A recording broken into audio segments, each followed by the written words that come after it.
Capítulo 3. ¿Por qué enseñar una especialización en finanzas? Donde quiera que hablo ante distintos grupos de personas, a menudo me preguntan qué les recomendaría o qué podrían hacer. ¿Cómo podrían ellos comenzar? ¿Existe algún libro bueno que les pueda recomendar? ¿Qué deberían hacer para preparar a sus hijos?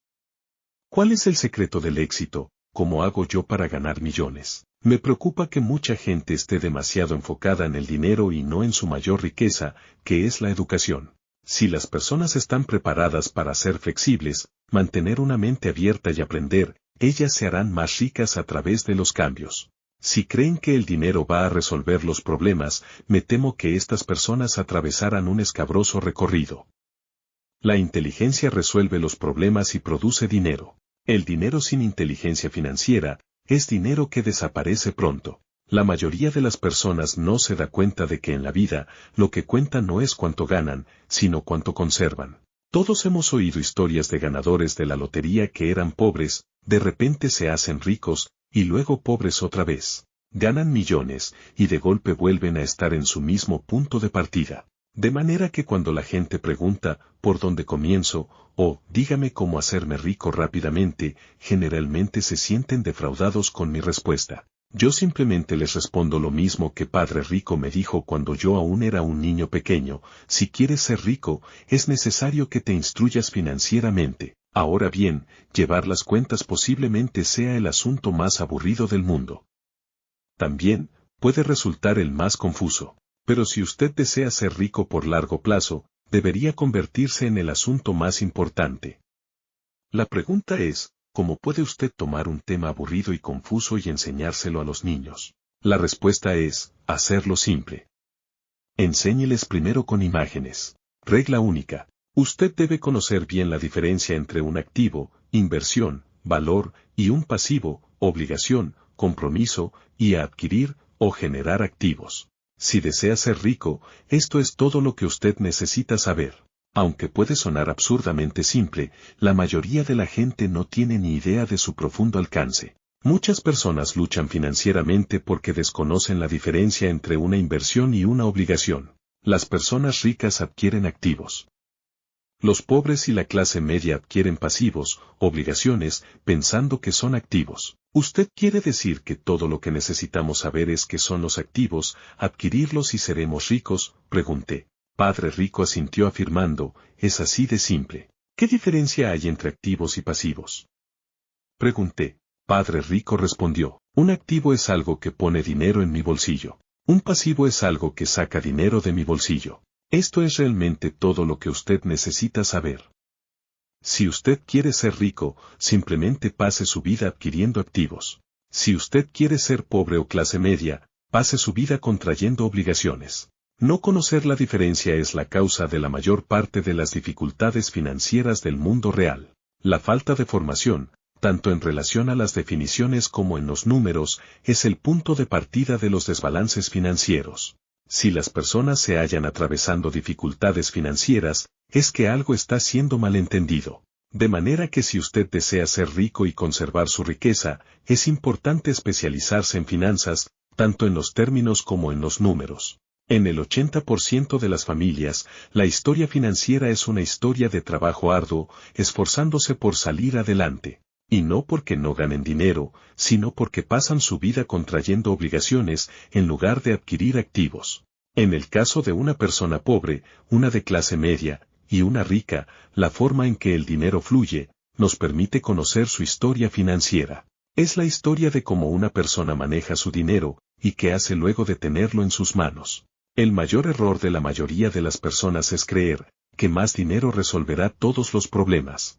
Pero más dinero a menudo no resuelve el problema, en realidad, a veces puede empeorarlo. De hecho, el dinero pone de manifiesto nuestras fallas humanas. Muchas veces el dinero deja a la vista cosas que ignoramos. Es por esto que, muy frecuentemente, una persona que se ve beneficiada por ganancias inesperadas, como por ejemplo una herencia, un aumento de sueldo, ganar la lotería, pronto retorna al mismo conflicto financiero, o a uno peor que el que enfrentaba antes de haber recibido el dinero. Este solo acentúa el patrón del flujo del dinero que está en su cabeza. Si su patrón es gastar todo lo que obtiene, un incremento de efectivo resultará generalmente en un incremento de sus egresos. Dado que los jóvenes egresan del colegio sin habilidades financieras, millones de personas muy instruidas tratan de ejercer sus profesiones exitosamente, pero luego se encuentran a sí mismas luchando con sus finanzas. Entonces trabajan más arduamente, pero no logran avanzar. Lo que está faltando en su formación no es cómo ganar dinero, sino cómo gastarlo, o sea, qué hacer luego de ganarlo. Esto se llama aptitud financiera. ¿Qué hace usted con el dinero una vez que lo ha ganado? ¿Cómo evita que otros se lo quiten? ¿Por cuánto tiempo logra conservarlo y con qué intensidad el dinero trabaja para usted? La mayoría de la gente no entiende el flujo del dinero. Una persona puede tener una alta formación académica y ser un profesional exitoso, pero ser financieramente ignorante. Estas personas a menudo trabajan más de lo necesario porque han aprendido a trabajar arduamente, pero no a hacer que el dinero trabaje para ellos. Los pobres y la clase media demasiado a menudo permiten que el poder del dinero los controle. Al levantarse, simplemente intentan trabajar más arduamente, omitiendo preguntarse a sí mismos si lo que hacen tiene sentido. Al no comprender totalmente al dinero, una amplia mayoría de personas permiten que el poder del dinero los controle. Ese poder es usado en su contra. Si se preguntaran a sí mismos, ¿tiene sentido todo esto? Muy a menudo, en lugar de confiar en su sabiduría interior, ese genio que cada uno tiene dentro de sí, mucha gente se deja arrastrar por la multitud. Ellos simplemente hacen cosas porque la mayoría las hace. Se conforman en lugar de cuestionarse. Muchas veces repiten sin pensar algo que les fue dicho. Ideas como, diversificar, la casa es un activo, o tu casa es tu mayor inversión. Puedes obtener un recorte de impuestos si contraes mayor deuda. Busca un trabajo seguro. No cometas errores. No corras riesgos. Por eso mi padre instruido dijo que lo que más valoraban los japoneses era el poder del espejo, porque solo cuando nosotros como humanos nos miramos al espejo, encontraremos la verdad. Y la causa mayor por la que muchas personas dicen, juega a lo seguro, es el miedo. Y esto es aplicable a cualquier área, deportes, relaciones, carrera, dinero. Es el miedo, la causa de que la gente se conforme y no se cuestione ciertas opiniones comúnmente aceptadas, o tendencias populares. La casa es una inversión. Obtenemos un préstamo de consolidación de saldos deudores, se puede salir de deudas. Trabaja más duramente. Esto está en promoción. Algún día llegaré a vicepresidente. Ahorra dinero. Cuando obtenga un aumento, compraré una casa más grande. Los fondos comunes son seguros. Este juguete está agotado, pero justo tengo uno que un cliente reservó, pero no retiró aún. Muchos grandes problemas financieros son causados por seguir a la mayoría y tratar de alinearse a los vecinos. En ocasiones, todos necesitamos mirarnos al espejo y ser fieles a nuestra sabiduría interior, y no a nuestros miedos. Padre Rico era un hombre que no había avanzado con la masa. Él era un hombre que había desarrollado un pensamiento propio, y detestaba las palabras, debemos hacerlo de esta manera porque así es como todos los demás lo hacen. También odiaba las palabras, no se puede. Si usted quería que él hiciera algo, solo debía decirle, no creo que usted pueda hacer esto. El padre de Mike no tenía educación formal, pero sí poseía educación financiera, y, consecuentemente, tenía éxito. Él solía decimos una y otra vez, las personas inteligentes contratan personas que son más inteligentes que ellos. Un día, mi padre me estaba explicando por qué nuestra casa era su inversión más grande. Una discusión no muy placentera tomó lugar cuando traté de demostrarle por qué yo pensaba que una casa no era una buena inversión. Recuerdo cuando dibujé para mi papá el gráfico, mostrándole la dirección del flujo del dinero en efectivo, cash flow. También le mostré los gastos accesorios que traía aparejada la posesión de una casa. Una casa más grande requería mayores gastos, y el flujo de dinero continuaba saliendo a través de la columna de gastos. Aún hoy me sorprende la idea de que una casa no sea una inversión o activo. Y sé que para muchas personas es su sueño, como así también su mayor inversión. Y ser dueño de su propia casa es mejor que nada. Yo simplemente estoy ofreciendo una alternativa en la forma de mirar este dogma popular. A mi esposa y a mí nos encantaría tener una casa más grande y más impactante para impresionar a nuestros vecinos. Pero sabemos que esto no es una inversión, es un compromiso, ya que hace salir dinero de nuestros bolsillos. Desventajas de invertir en una casa. 1. En relación a las casas, la mayoría de las personas trabajan toda su vida pagando una casa de la que nunca son dueños. En otras palabras, mucha gente compra una nueva casa cada cierta cantidad de años, incurriendo cada vez en un préstamo a 30 años para cancelar el anterior. 2. Aunque las personas reciben una deducción de sus impuestos por los intereses sobre los pagos de sus hipotecas, ellos pagan todo el resto de sus gastos con el dinero que queda después del pago de los impuestos, incluso luego de haber cancelado su hipoteca. 3. Impuestos a la propiedad. Los padres de mi esposa quedaron anonadados cuando los impuestos a su propiedad ascendieron a $1.000 americanos por mes. Esto fue después de que se jubilaran, así que el incremento restringió la pensión de jubilación y se vieron forzados a mudarse. 4. Las casas no siempre aumentan su valor. En 1997, yo aún tenía amigos que debían $1 millón por una casa que se hubiera vendido en ese momento por tan solo $700.000 americanos. 5. Las pérdidas más grandes provienen de oportunidades desperdiciadas. Si todo su dinero está atado en su casa, usted puede verse forzado a trabajar más porque su dinero continúa esfumándose por la columna de gastos, en lugar de sumar del lado de los ingresos, lo que constituye el clásico patrón del flujo de la clase media. Si una pareja joven pusiera más dinero en la columna de inversiones tempranamente, sus años venideros serían más llevaderos, especialmente llegado el momento de enviar a sus hijos a la universidad. Sus inversiones habrían crecido, y estarían disponibles para ayudar a cubrir los gastos. Muy a menudo, una casa solo sirve como vehículo para contraer un préstamo para esos costos de mantenimiento relacionados directamente con la casa. En resumen, el resultado final de tomar la decisión de ser dueño de una casa que es demasiado cara en lugar de iniciar tempranamente un portafolio de inversiones, impacta a un individuo, por lo menos, en las 3 maneras que se detallan a continuación. 1. Pérdida de tiempo, durante el cual otras inversiones podrían haber aumentado su valor. 2. Pérdida de capital adicional, el cual podría haber sido invertido, en lugar de gastarse en pagar los altos costos de mantenimiento relacionados con la casa. 3. Pérdida de educación. Mayormente, la gente cuenta su casa, ahorros y seguros de retiro, como todo lo que tienen en su columna del activo. Como no tienen dinero para invertir, ellos simplemente no invierten. Esto les cuesta en crear una experiencia sobre las inversiones. Muchos jamás llegan a ser lo que en el mundo de los inversionistas se conoce como inversionista sofisticado. Y las mejores inversiones usualmente son vendidas en primer término a inversores sofisticados, quienes las recirculan vendiéndolas a la gente que apuesta sobre seguro. La declaración financiera personal de mi padre instruido demuestra claramente la vida de alguien inmerso en la carrera de ratas. Sus gastos quedan siempre alineados con sus ingresos, no permitiéndole jamás invertir en activos.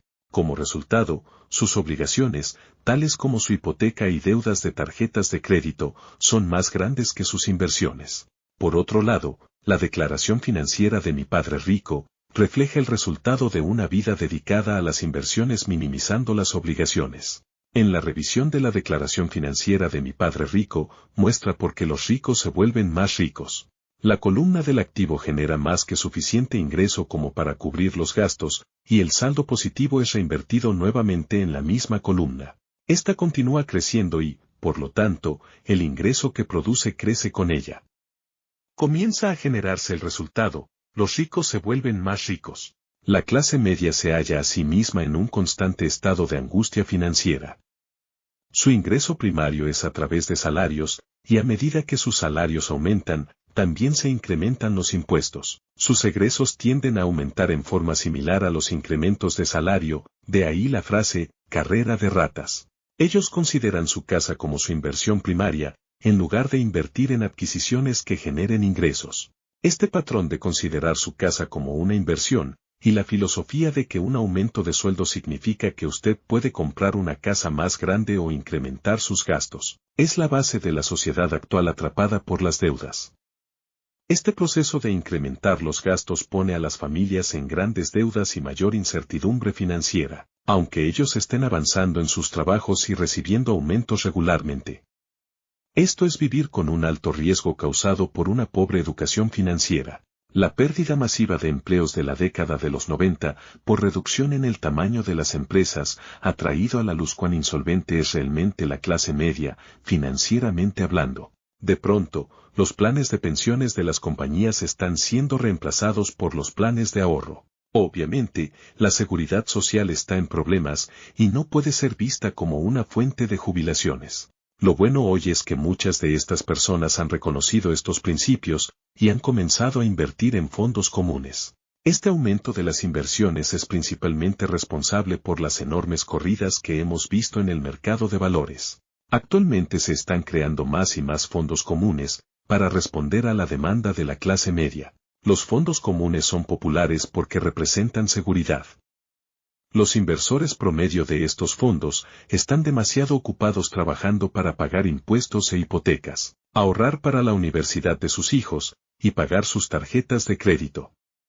No tienen tiempo para estudiar y aprender a invertir, así que confían en la experiencia de los gerentes de fondos comunes. A la vez, como esos fondos comunes incluyen muchos tipos diferentes de inversiones, ellos sienten que su dinero está seguro porque está diversificado. Este grupo instruido de clase media se adhiere al dogma de la diversificación, sostenido por los agentes de fondos comunes y los planificadores financieros. Juegue sobre seguro.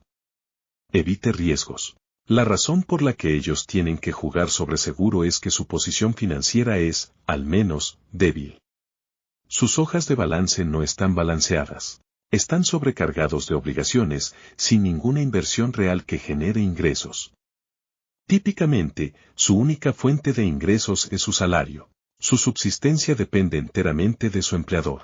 De manera que cuando la genuina oportunidad de negocios de la vida aparece, esas mismas personas no pueden aprovecharla. Ellos deben jugar sobre seguro, simplemente porque están trabajando muy arduamente, porque sus gravámenes alcanzaron el máximo, y están sobrecargados de deudas. Como he dicho al inicio de esta sección, la regla más importante es conocer la diferencia entre un activo, inversión, valor, y un pasivo, obligación, compromiso. Una vez que usted entienda la diferencia, concentre sus esfuerzos en adquirir únicamente activos que generen ingresos.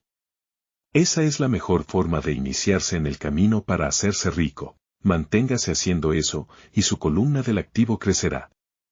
Enfóquese en mantener bajos los gastos y obligaciones. Esto dejará más dinero disponible para ingresarlo continuamente en la columna de las inversiones. Muy pronto, la base de recursos será tan sólida que usted podrá afrontar inversiones más especulativas. Inversiones que pueden tener un retomo desde el 100% hasta infinito. Inversiones que la clase media llama muy riesgosas. La inversión no es riesgosa. Es la carencia de una simple inteligencia financiera, empezando por especialización en finanzas, la causa de que un individuo esté en alto riesgo. Como empleado y a la vez dueño de su hogar, los esfuerzos de su trabajo generalmente son de la siguiente manera. 1. Usted trabaja para alguien. La mayoría de las personas, trabajando por el cheque mensual, están enriqueciendo al dueño o al accionista. Sus esfuerzos y su éxito proveerán la ayuda para el éxito y la jubilación del dueño. 2. Usted trabaja para el Estado. El gobierno retiene para sí parte de su liquidación mensual aún antes de que usted la vea. Trabajando más esforzadamente, usted simplemente incrementa el monto de los impuestos retenidos por el Estado. 3. Usted trabaja para los bancos después de pagar impuestos. Su mayor egreso es usualmente su hipoteca y las deudas de tarjetas de crédito. El problema de tan solo trabajar más arduamente es que cada uno de estos tres niveles absorbe una porción mayor del incremento de sus esfuerzos. Usted necesita aprender cómo hacer que el incremento de sus esfuerzos beneficie directamente a usted y su familia. Una vez que usted haya decidido concentrarse y ocuparse de sus propios negocios, ¿cómo hace para definir sus metas? La mayoría de la gente debe mantener su profesión y depender de su salario para iniciar la adquisición de sus activos. A medida que sus inversiones crecen, ¿cómo mide el alcance de su éxito? ¿Cuándo puede alguien darse cuenta de que es rico, y que ahora posee riqueza? Así como tengo mi definición de activos y pasivos, también tengo definiciones propias para la riqueza. Riqueza es la capacidad de una persona para sobrevivir hasta una determinada cantidad de días, o, dicho de otra manera, si yo cesara hoy de trabajar, ¿cuánto tiempo podría vivir? La riqueza es la medida del flujo del dinero en efectivo que surge desde la columna del activo, comparada con la columna de los gastos. Usemos un ejemplo. Digamos que yo tengo un flujo de efectivo de mi columna del activo, por $1.000 americanos. Y mis gastos mensuales ascienden a $2.000. ¿Cuál es mi riqueza? Usando esa definición, ¿cuántos días puedo sobrevivir de aquí en más? Tomemos un mes de 30 días. De acuerdo con esa definición, yo tengo suficiente efectivo, como para medio mes. Cuando yo haya logrado $2.000 americanos por mes de flujo de efectivo proveniente de mis inversiones, empiezo a tener riqueza. Si bien aún no soy rico, tengo riqueza. Ahora tengo un ingreso mensual, generado por mis inversiones, que es mayor que mis gastos del mes. Si quiero aumentar mis gastos, primero debo aumentar el monto de efectivo proveniente de mis inversiones, para mantener ese nivel de riqueza. Noten que este es el punto en el que dejo de depender de un salario. Me he enfocado, y he logrado construir con éxito una columna de recursos, que me ha convertido en independiente, financieramente hablando. Si dejo hoy mi trabajo, sería capaz de cubrir mis gastos mensuales con el flujo de efectivo generado por mis inversiones. Mi próxima meta sería reinvertir el sobrante de efectivo en esa misma columna. Cuanto más dinero ingresa a la columna de inversiones, más crece. Más crecen mis inversiones, mayor es el flujo de efectivo. Y mientras yo mantenga mis egresos por debajo del monto del flujo de dinero proveniente de mis inversiones, me vuelvo más rico, con más y mayores ingresos provenientes de fuentes ajenas a mi labor física. A medida que este proceso de reinversión continúa, me mantengo en el camino de hacerme rico. Solamente recuerden esta simple observación: los ricos adquieren activos. Los pobres solo tienen egresos. La clase media adquiere obligaciones, creyendo que son inversiones. Capítulo 4. Ocúpese de su propio negocio. El capítulo anterior destacábamos cómo la mayoría de la gente trabaja para otros, en lugar de para sí mismos. En primera instancia, ellos trabajan para los dueños de las empresas, luego para el gobierno, a través de retenciones e impuestos, y finalmente para el banco que financia su hipoteca. El mayor secreto de los ricos es: ocúpese de su propio negocio. Las luchas financieras son a menudo el resultado de que la gente pasa su vida trabajando para otros. Muchas personas terminan sin tener nada al finalizar su etapa activa. Nuestro actual sistema de educación se enfoca en preparar a la juventud de hoy en día para obtener buenos empleos, desarrollando habilidades académicas. Sus vidas girarán en torno a un salario o, como describí anteriormente, en torno a la columna de sus ingresos. Y luego de desarrollar habilidades académicas, ellos cursarán niveles universitarios superiores, para incrementar sus capacidades profesionales. Ellos estudian para convertirse en ingenieros, científicos, cocineros, oficiales de policía, artistas, escritores, etc. Esa capacitación profesional los habilita para ingresar a la fuerza laboral y trabajar por el dinero. El problema con el colegio es que, a menudo, uno se convierte en lo que estudia. El error de convertirse en lo que uno estudia es que demasiadas personas se olvidan de ocuparse de su propio negocio. Ellos pasan sus vidas ocupándose del negocio de otro, y haciendo rica a esa otra persona. Para estar financieramente seguro, uno necesita ocuparse de su propio negocio. Su negocio gira en torno a la columna del activo valores, inversiones, en oposición a la columna de sus ingresos. Como fuera afirmado anteriormente, la regla número 1 es conocer la diferencia entre valores e inversiones, y compromisos u obligaciones, e invertir en el primer grupo. La persona rica se enfoca en la columna de sus inversiones, mientras que el resto lo hace en su declaración de ingresos. Esa es la razón por la que tan a menudo escuchamos: necesito un aumento. Si tan solo lograra un ascenso, volveré a estudiar para recibir más entrenamiento a fin de poder conseguir un mejor empleo, trabajaré extra. Quizás pueda conseguir un segundo trabajo. En 2 semanas renuncio. Conseguí un trabajo mejor remunerado. En ciertos círculos, estas son ideas razonables. Pero, esto significa que usted aún no se está ocupando de su propio negocio.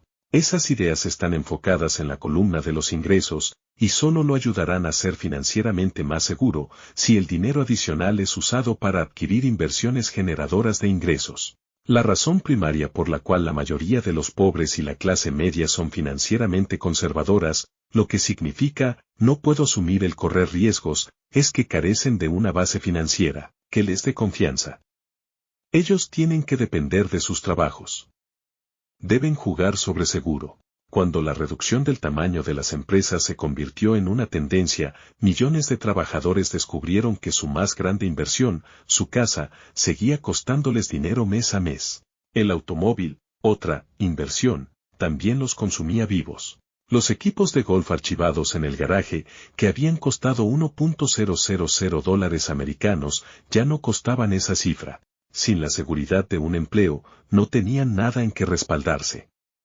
Y las cosas que ellos habían considerado inversiones, no podían ayudarles a sobrevivir en tiempos de crisis financiera. Me incomodo cada vez que escucho a alguien decir que su valor neto es $1.000.000, o 100.000, o lo que fuere. Una de las principales razones por las que el valor neto no es exacto, es simplemente porque en el momento en que usted comienza a vender sus inversiones, sus ganancias son afectadas por gravámenes. Muchas personas se han visto en agudos problemas financieros al encontrarse cortos de efectivo.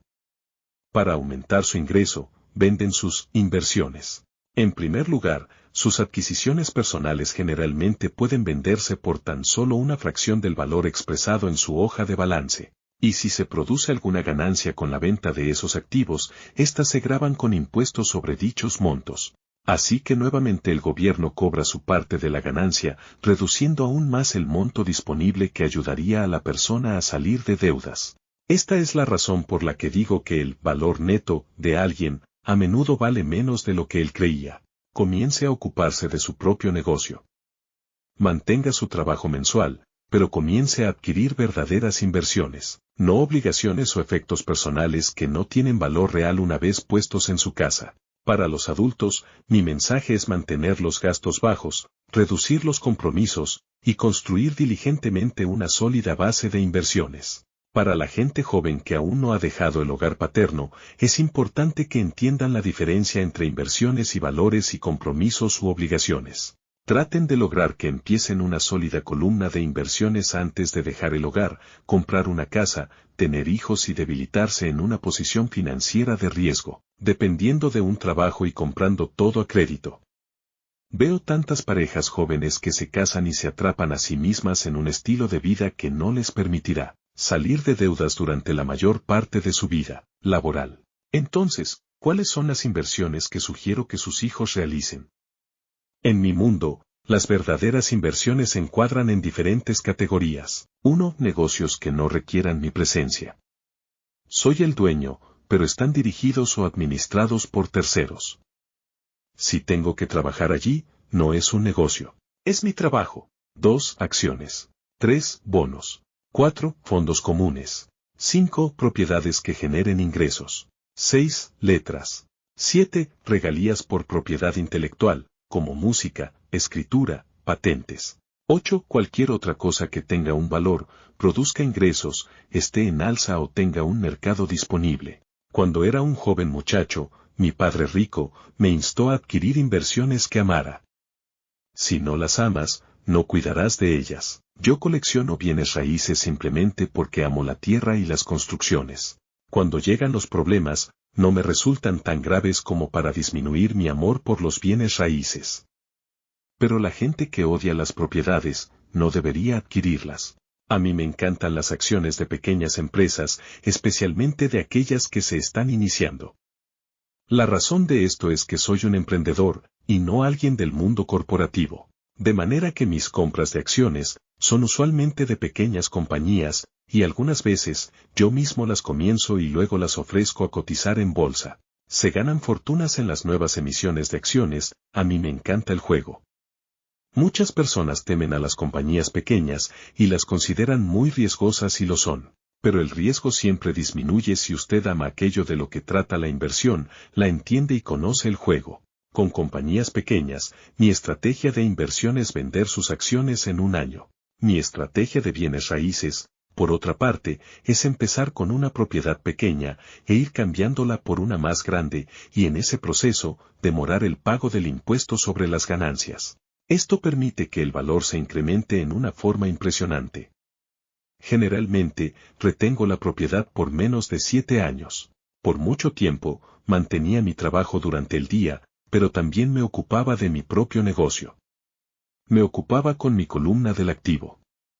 Negocié con propiedades y pequeñas acciones. Padre Rico siempre enfatizó la importancia de la especialización en finanzas.